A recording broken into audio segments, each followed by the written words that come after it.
Hi,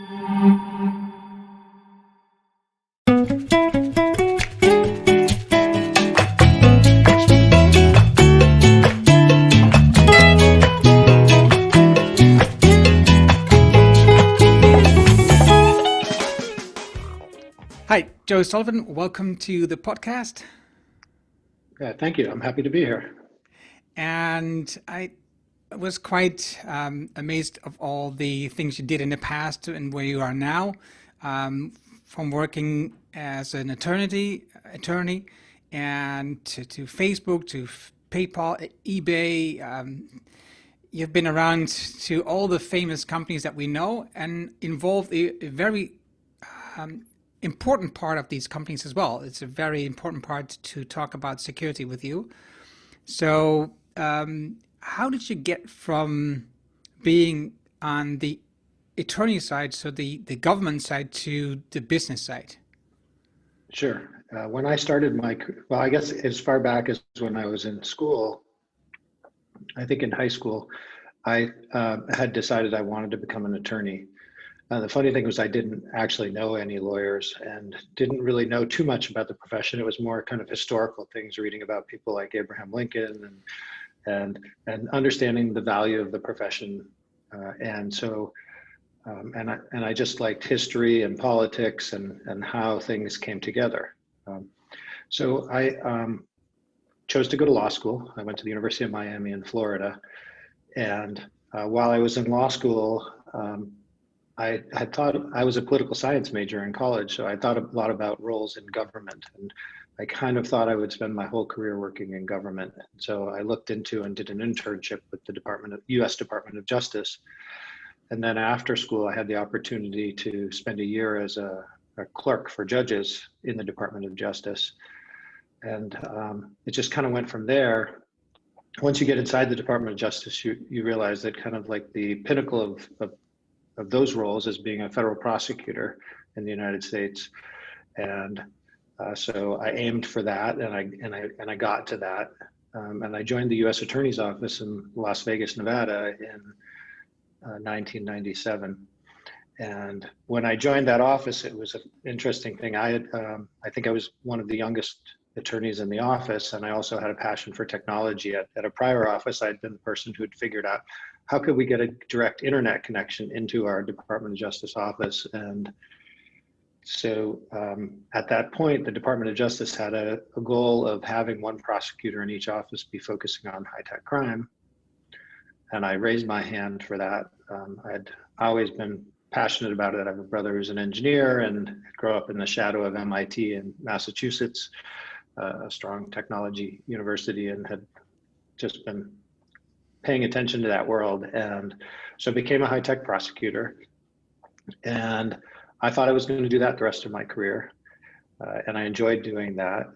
And then in 2002, eBay called and said, we saw you did the first ever federal case of an eBay fraud. And would you come talk to our team about, how the government thinks about cybercrime back then? And then they actually, after a bit, said, why don't you come work with us? Back in 2002, if you think when I joined eBay, that was when people would list things for sale and other people would put cash in an envelope and hope that the item showed up. It's crazy to think the early days of e-commerce were there was so much trust. And sites like eBay thrived. And then of course, things like PayPal came along. We acquired PayPal at eBay, and then I actually switched over to the PayPal side and ran the North America legal team for PayPal. And then I decided, a friend of mine was over at this startup called Facebook, and he said, it's fascinating, and we need a lawyer to come over and work on kind of like the issues that come up around the development of the product. And so I walked away from my role at PayPal to go to Facebook when it was smaller than MySpace. Within a few months, our chief privacy officer he actually ran for a public office. And so I find myself doing a bunch of the privacy work at Facebook, which is definitely on the front lines of privacy law, and tried to do my best there. And But then an opportunity came up to help support the security team there. And so I moved over and started managing the security function and built that out from a small team of I think around 10 people, 10, well in the hundreds and at the time. Yeah. And so so I did that for a long time at Facebook. I was the chief security officer. And then it started feeling more like a big company. And it's funny, I left in 2015 and I thought all the security problems were solved. I didn't foresee, obviously, the election interference and those types of issues. I don't think anybody did, Cambridge Analytica, was that also at Yeah, that point? yeah, and so exactly. People collecting data and using it for things like, influencing elections. But so at that time in 2015, another startup that was really struggling on the security front contacted me and asked if I would kind of come in and help build out the security function there, and that was Uber. So I went to Uber in 2015 and spent 2.5 years there. In 2018, I joined Cloudflare, which was a relatively small startup at the time, and took over a pretty small security team for the third time.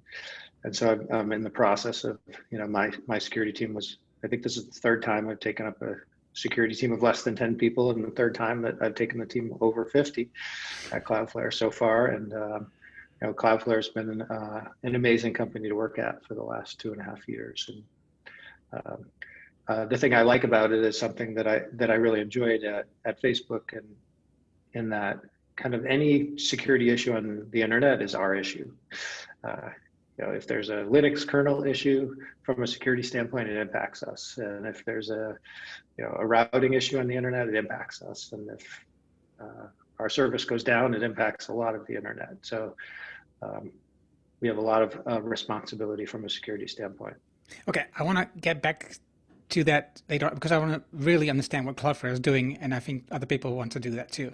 But I'm going to rewind the story a little bit, because you've been to so many evolvements,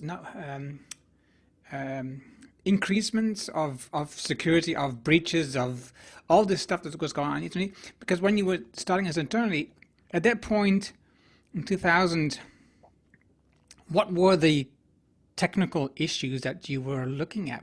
It's so different from what it is now. It's so different, yet it's still the same. There's there are a couple of different tensions. There's the tension that technology is changing constantly. There's the old joke in security is the only secure computer is one that the power's off, because as soon as you turn the machine on, the software starts updating, and every time every one of us uses a computer to connect to the internet, it's the interplay of many different software products working together, hopefully in a secure way. And we always want to have more power on our machines, doing more things. Like they say, the phones we carry in our pocket have more powerful computing technology than all of the computing technology that got a human on the moon. Right. And so and the speed at which it's changing, and the demands we have, especially when you throw in the way the world changes, the demands of like 2020 was like no other in terms of the demands on technology industry to support people living their lives with remote work, with the medical community working towards vaccines, with everything that's been going on. We've relied on technology more than ever and demanded more. We all need home internet connectivity that's at a speed that our kids can go to school while we're doing work and someone else in the building is watching entertainment. And we expect these machines to work without any security issues. In a global world where the consequences of cybercrime are difficult to impose, because the internet's so global in nature, and crime is almost always cross-border. And so our governments and our laws and so much catching up we're in a constant state of catch up. Right. But if you look back at the types of crimes that were happening in 2000, the cases I did, I worked on computer intrusion cases. I worked on theft of intellectual property cases. I worked on child exploitation over the internet cases, distribution of child exploitation images, all of the different things that we still worry about. So Yeah. it's in some ways it's fundamentally different in that the machines we use and the technology, but the principles and the risks are the same. Yeah, and also it sounds almost like the crimes are also very similar. The motivations, why do people do bad things? To make Yeah. money, or or it's either money or revenge or espionage. The motivations of human beings haven't changed. Yeah. It's the technology that's changed. Yeah, and maybe the impact, the amount of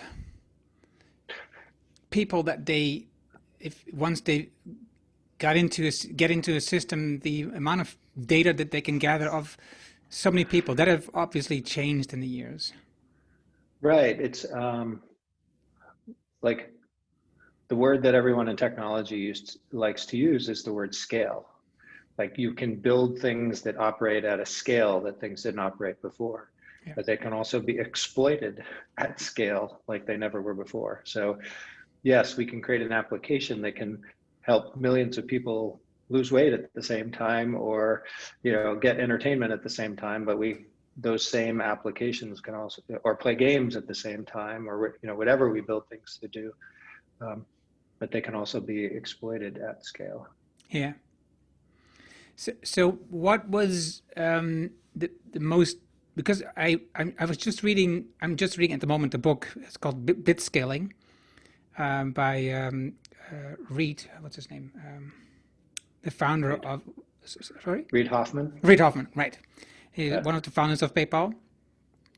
And what was the, because that was also a weird period, and they started up and changed so much, and then finally they got it running and eBay took over. So what was the most interesting part about PayPal for you? Yeah, it's funny. I'm not a financial services expert, but I think that the world of financial services was, before the internet, very different in terms of those who had lots of money had access to tools and capabilities that other people didn't. And those who were doing commerce didn't have the ability to do it the same way. Like the thing that I loved about working at eBay was meeting the sellers. Some internet businesses are just the same offline to online. But what eBay did was it gave a lot of people economic opportunity who didn't have it before. You would meet people who they had a disability and so they couldn't go work in a store, or they had a passion for building or making some specific type of thing. And they found the opportunity to connect with others and like created an economic model that worked for them to be part of. So instead of being on disability at home and not having a job and relying on public assistance, they were putting their hands to work and making something and being able to get paid for it. Yeah, I was just thinking about that because I was hanging up stockings for Christmas, and we had bought stockings for my first two daughters from someone on eBay, and she custom stitched their names on them, and then my third daughter came along a couple of years later, and we found the old eBay listing and reached out to her, and we bought a third one from her. And this was someone on the other side of the country working from home, charging a quite reasonable amount, but like because of eBay and PayPal, we were able to do a transaction and have that kind of special item that's part of our family tradition, and it's meaningful. And that person got to contribute to that in a way that it's it creates that economic opportunity in those special things. And now we have lots of different websites that we can go to do, to do things like that. So as much as like the giant conglomerates, can succeed on the internet, so can individuals because of things like PayPal. Right. Yeah, I agree. I love that idea, and I think that's the way I start my business, is just working from home and just teaching people from home, and mentoring people from home, and do training and all this stuff, everything online. It just gave me the opportunity to stay home and watch my kids grow up, and work and make money. So that was, I love that. I still love it. I remember this year there was an incident, between quotes, at Garmin. They were taken hostage by some criminal people who who hold their data or something. I'm not sure, but they demanded, I think, like $1 million or something in Bitcoin or whatever. It was amazing. I think it's an indication of where it's going. But I think that you had some similar experience with Uber. So there's been a different, so I think that there's been a few different kind of like concepts of extortion out there on the internet. What's happened over the last couple of years, and I think I saw a statistic that about half the cybercrime that happened in 2020 was around this topic of ransomware. So like we talked about a little while ago, a lot of the incentive for crime on, offline and online is economic. And so we've seen this trend in the security world in the last couple of years of this concept of malicious software called ransomware. And so how that typically works is, in the ransomware context, a company will get hacked. And in the old days, maybe someone would like try and steal the data inside the company. But the more likely thing to happen these days is they'll put some software inside your company that will basically encrypt all of your sensitive data in the company, and then you won't be able to use it or operate unless you pay the ransom. And it's a of course, like law enforcement agencies say, don't pay the ransom, because if you pay the ransom, then that creates the incentive for them to do it to the next victim.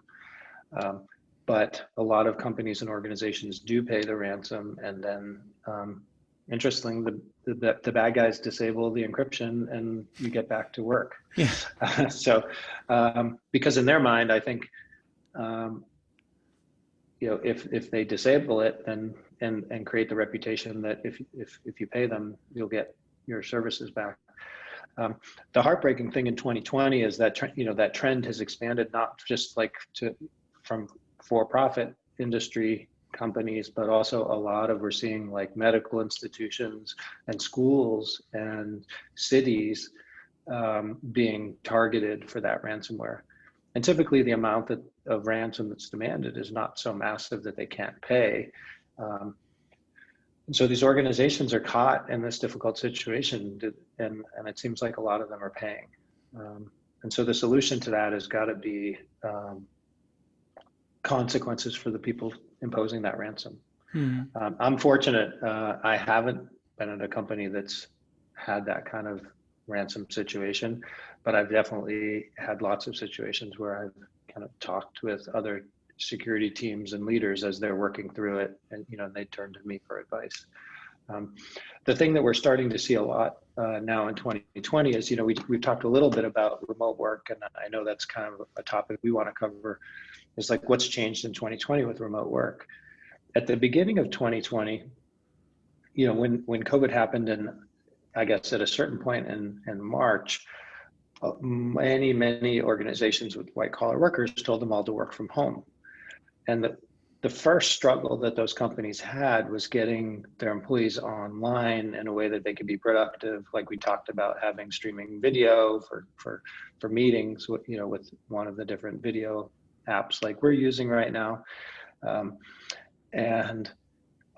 Most of the companies were trying to keep their people behind a corporate VPN to secure the transmission. but their VPNs weren't able to keep up. So we saw a lot of that at Cloudflare, because one of our products is called Access, and it's kind of like a next generation VPN, a way of securing your network traffic. And so we saw massive adoption of our product in those weeks in March and April. We actually, initially for just small businesses, we said, we'll give away the product for free if you're dealing with moving to this remote work thing. And so we had a ton of signups and talked to a lot of companies who were going through, how do I get my employees to be safe and productive at home? And so our Access product helped. The interesting thing is, whenever the good stuff, like we've talked about, whenever the good stuff happens on the internet, the bad guys follow, right? They see the economic opportunity. And so what they realized is productivity at companies now is tied to their remote workers, and the remote workers are connected to the enterprise software. And that brings us to a different type of crime, denial of service attacks. A denial of service attack is basically the bad guys will aim a giant flood of traffic at a website. Like historically, way back when I was at eBay, we used to get attacked by denial of service attacks. Sometimes it was just troublemakers trying to see if they could knock a website off the internet. Other times it was economically motivated. But we had a couple of times, and I had to work on cases where we got knocked off the internet. And if eBay got knocked off the internet, it created massive headaches. Think about any auction that was scheduled to finish during the hour that you were knocked off the internet. What happened to that auction? Did it automatically end, or do you add another hour on? What about all the people who are watching the auction? So denial of service attacks have been a painful thing in my life for 20 years now. And my company is, I think, the best in the world at stopping denial of service attacks. That's where Cloudflare kind of built its reputation. And so we are the best in the world at stopping denial of service attacks. And I'd say about a year ago, I thought, like, that's become a commoditized product. It's not a glamorous product. And, you can just deploy Cloudflare and your denial of service attack goes away. And other companies that come along are getting good at blocking denial of service attacks as well. But most of the denial of service attacks historically were targeting websites. So like if you're a company, you go online and you would set up, like eBay, you would set up your online storefront, the presence that people come to the website. And so that's where the attacks would be. But you also had back-end servers and stuff for your employees to work and have productivity, your enterprise systems that are not customer facing. Well, the bad guys started thinking in 2020, well, like everybody has really good security on the front of their website, and so the denial of service attacks for ransom on websites isn't really working. But you know what every company really cares about right now? Their enterprise systems, because their employees are all at home. And so in the last 6 months, the last 3 months in particular, we've seen a large number of attacks, denial of service attacks, targeting the enterprise infrastructure. Because if you can disrupt because it used to be if you disrupted the enterprise infrastructure, it didn't matter. The employees were all in the building. They could still talk to each other. They could get work done at their desks. They could go in conference rooms together and meet. With everybody remote, these denial of service attacks against your enterprise infrastructure can be really debilitating. And so when we talk about the evolution of quote unquote ransom on the internet, that's the new thing. And in the last few months, we've seen not just like small businesses, but like some of the largest institutions in financial services getting hit with these attacks, and they need to keep their employees online. And so we're onboarding a whole new class of customers with a different product that we call Magic Transit that helps secure that kind of enterprise infrastructure. So I've had a front row seat on the evolution of crime on the internet and ransomware for sure. Yeah. I want to get into that because you mentioned now 3 products, and is it more logical for these crime people to attack the server via the internet at the corporate building, or are they also using the people that are working remote? It's both. The thing that I saw when our employees moved to be remote, And I saw this across a lot of, every company. So think back to last March when all of these people who were used to getting up every day, commuting into an office, working on a corporate laptop in an office over a corporate internet connection. That's where all our security energy went. And then those employees, they grabbed their laptop and they went home and they haven't been back to the office since. And then they were expected to get online and get working. And so, number one, their kids needed to get on the internet too. And all of a sudden they were like, wait a minute, we don't have enough computers for all of us in the family to do all the things we need to do. So they dug out the computer that was in the closet that they put in there 2 years ago because they weren't sure what to do with it when they were done with it because it was old and it wasn't very fast, right? And they were like, how do I delete my data? I don't know, I'll just leave it in the closet. So they got out those laptops. All of them have outdated software on them. And then well, that one's too, and then the kid's like, that one's too slow. And then the parent's like, fine, use my work laptop. And so then the kid is using the work laptop. The parent is using the old insecure laptop. And so that's just the hardware. The next thing is then they're connecting to the internet on their home routers and home Wi-Fi, which is nowhere near as secure. Most of us in our enterprises have a whole set of kind of like, network intrusion and detection security solutions that are kind of looking at the internet traffic going in and out of your offices, looking for anomalous, malicious stuff. And so you take the employees, you put them at home. A, they go on less secure machines. B, they go over less secure internet. And C, everybody got frustrated with all the collaboration apps that they were using back last spring. And so everybody starts, they hear from someone else, oh, I'm using this new app and it's really great. And so then they all start downloading different stuff that didn't go through a vendor review process for the company. It's mostly consumer products that aren't kind of like enterprise ready, so to speak. And like talk about a recipe for security issues. So like the targets became much more vulnerable, I guess is the right word. And so you saw a lot more attacks on employees and they didn't just like attack them, like say by their corporate email. I mean, if we look and, a lot of the compromises of companies of the last few years have all been phishing type attacks of employees. But now that our employees are at home, kind of the only level of security that the companies had was actually around the corporate email, because you can manage, what goes into that inbox. And so companies started getting better at email security and prioritizing it because they couldn't focus on endpoint or network. And so what the bad guys started to do in 2020 is also start sending the same kind of targeted email attacks, but to your personal emails, because you're opening the personal email on your work machine. So I have a friend who's been working in security as a consultant on a bunch of the ransomware attacks in 2020. And in that context, it was the same thing. Most of the corporate ransomware attacks were phishing email compromises to the personal email account of the employee. So the bad guy targets the employee, but not on their work email, because they know that like a security team like mine we got multiple security solutions trying to get the phishing emails out of your corporate inbox. We have no visibility into your personal inbox on your personal email account. And if you're opening that email on your corporate machine, boom, they can, you click on the wrong link and they've got control of that laptop. So that's 2020 in a nutshell. Yeah, and I can imagine that for a team like yours, but also all the other security teams at companies, it is so difficult right now to keep up with the security because everybody's using all these different systems like you just described, and the people that the employees have no clue of what can go wrong, of all these possible breaches and things that they can do.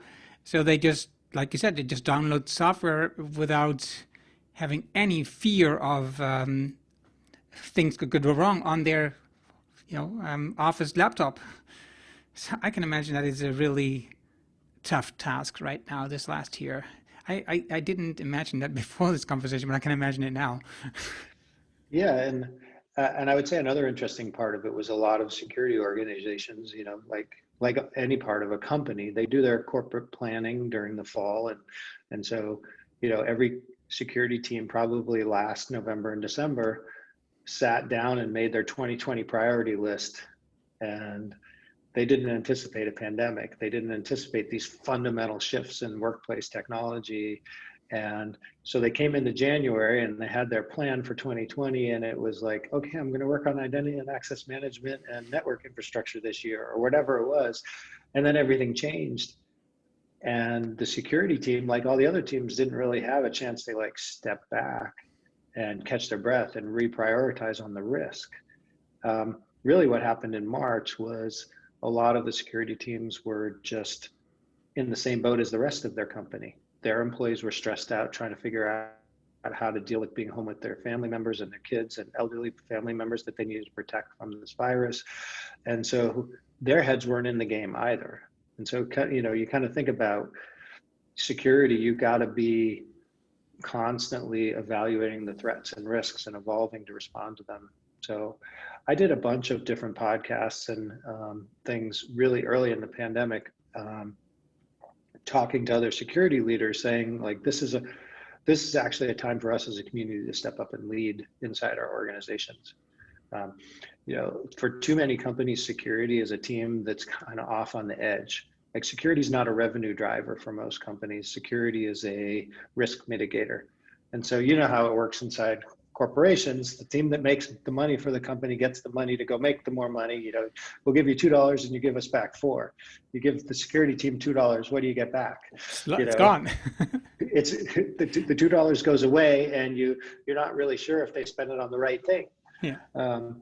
But not in 2020. The security teams were able to, that were proactive and thoughtful about risk right now, we're able to step up. They partnered with their enterprise IT organizations and figured out how to get their employees safe and productive at home. And some companies bounced back really well, and their employees were safe and productive from wherever they were. And those security leaders, every day you deal with a crisis in security. You wake up in the morning and something's happened while you were asleep. That's just the nature of security. It doesn't matter. It could be, an internal employee accidentally emailed a sensitive attachment outside the company, or, an employee got phished, or like every day you wake up to one of those things that happen during the night if you're in a global company. And so you're constantly in reaction mode and crisis response mode. And I think that that's a skill. Like not everybody's good at something bad happened. How do we get the team together and respond to it? And so I think in 2020, a lot of security leaders who are used to dealing with crisis were able to step up inside their organizations and say, hey, everybody else, this is okay. We can respond to this. This is like in security, we have crisis response plans. We have incident response plans.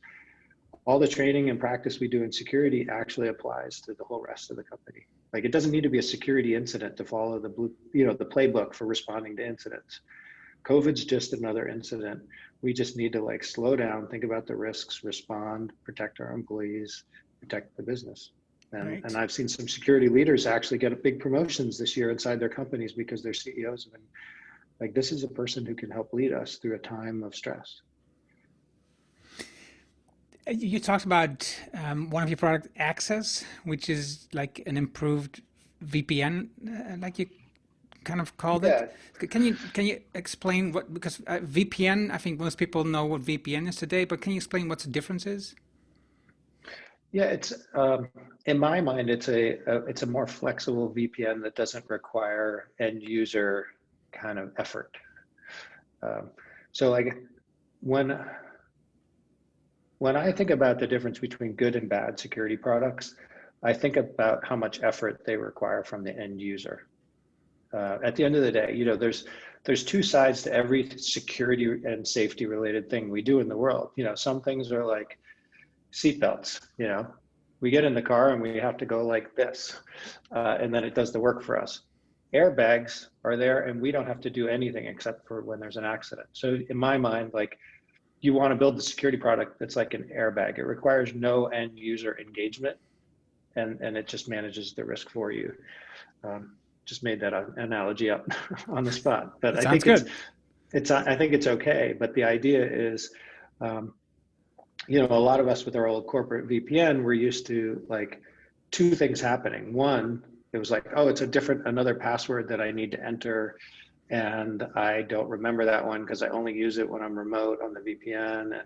And then the second thing that would happen is as soon as you connected the VPN, your bandwidth got slower on your computer, and like nothing worked the way it did before. Your email loaded half as fast. If you're doing a call through your computer, it was splotchy or whatever. And so Access is a VPN-like product that allows you to kind of secure that traffic without all the pain of the traditional VPN.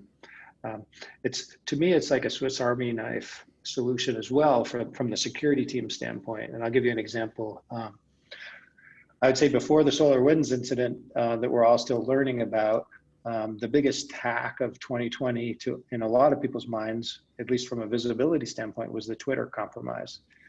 When a whole bunch of famous Twitter users' accounts were compromised and used to promote cryptocurrencies.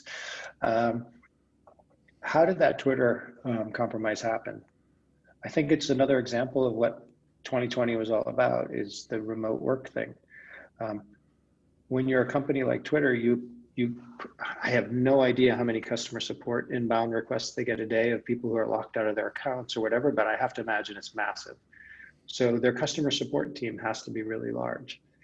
And during COVID, they need to be working remotely. And so that means that their customer support tools need to face the internet. And so the question is, if that customer support tool is facing the internet, if you're able to phish the employee or social engineer them, as I think happened in this case, to get their password, anyone can log into this customer support system.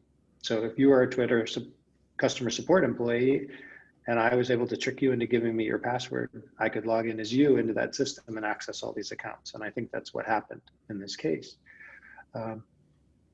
We at Cloudflare are, on my team, we have this mantra: we use Cloudflare to secure Cloudflare. And we're frequently the first, like a lot of the times, like our products are things that we built to secure ourselves.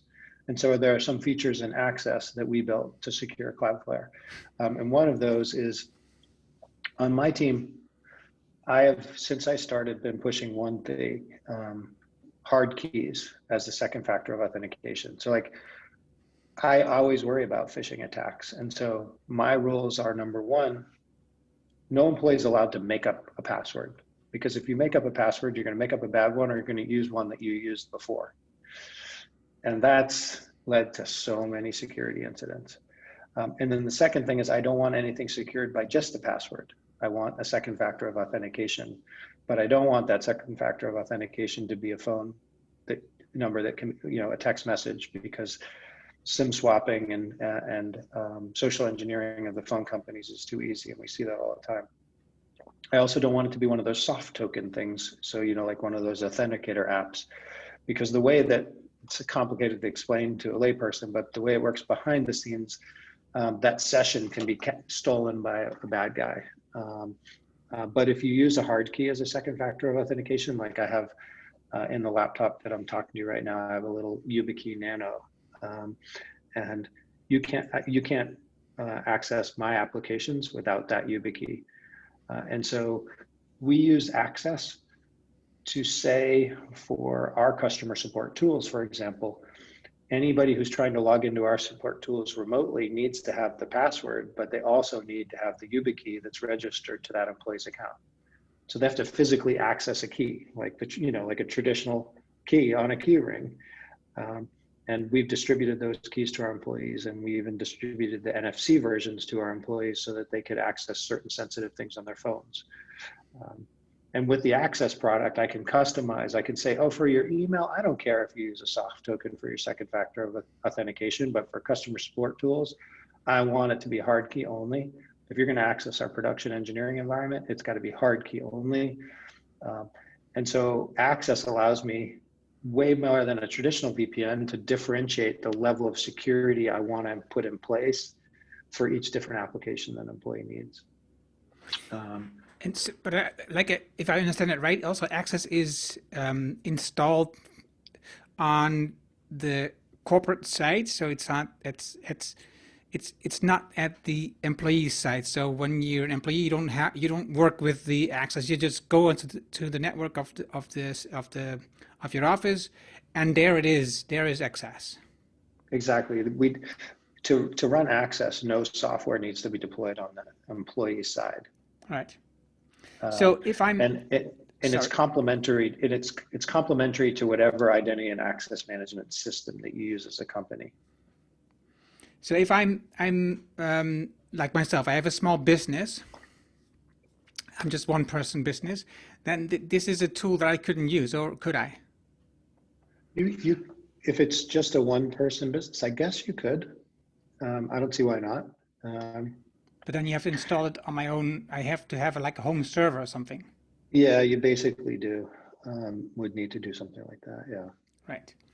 Um, you can get some of the we do like one of the nice things about Cloudflare that I appreciated before I joined the company is we do give away a lot of products for free, like our basic denial of service protection. And we also have something 1.1.1.1, which is a DNS resolver that a lot of people around the world have implemented on their personal machines. You could do the 1.1.1.2 or 1.1.1.3 also. One of those has family filtering. So like if you want to make sure that your kids aren't accessing adult content on the internet, you can use the family version of that for free. And if you want to block malware, you can use the family version or the other version. And 1.1.1.3, like I have that running on my machine that blocks any malware that is known signatures. So you don't have to actually deploy, you don't have to put software on your machine. You just go and change how, your internet traffic gets routed. So my final question, I think it is. I think I could talk a long time with you about this. It's such an interesting topic that I wouldn't have thought it was going to be so interesting. Is let's say I'm a professional that, like yourself. You have been also at some point you've been self-employed, and what steps do you advise to these people? Because you're not working for a Sure. corporate, so that of everything, if you're in like in a corporate situation, everything's been taken care of. If everything goes right, it's been Right. taken care of. But now you're Right. on your own. What is the most important steps that you need to take to be more secure?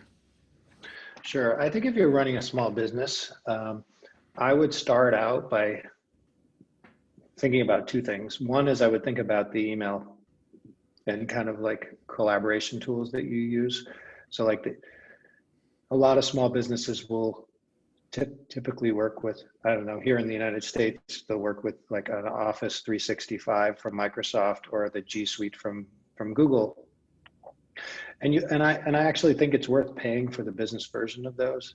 I actually know some friends who, and I do this at home, is pay for, like, they have even family versions of these suites of kind of like Office solutions, but they have the business version. They have the business version, and then they have the enterprise version. And large companies want the enterprise version because it comes with all the bells and whistles. But like, it's actually worth paying for the business version.